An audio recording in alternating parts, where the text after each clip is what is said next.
اچھا جی، میری ایک نظم جو پاکستان تحریک انصاف کے چیئرمین جناب عمران خان صاحب کا نعرہ مستانہ کہ کیا ہم کوئی غلام ہے، اس کی مکمل عکاسی کرتی ہے۔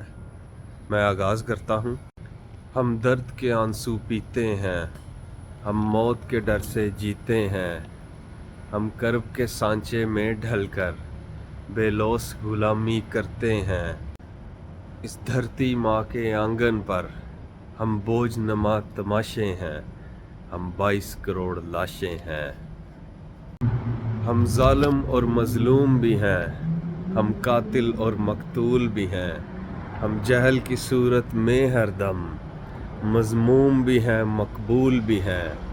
ہم روز و شب کے چکر میں اغیار کے قید تماشے ہیں، ہم 22 کروڑ لاشیں ہیں، ہم 22 کروڑ لاشیں ہیں۔ اور آخری مصرعے میں میرا اشارہ چند خاص لوگ: کچھ خون کے عادی مجرم ہے، کچھ تخت کی خاطر ظالم ہے، کچھ ہرس کی افراتفری میں اہداف کی خاطر باہم ہے۔ بے نام درندوں کی صورت اغیار کے قید تماشے ہیں، ہم 22 کروڑ لاشیں ہیں۔ بہت شکریہ۔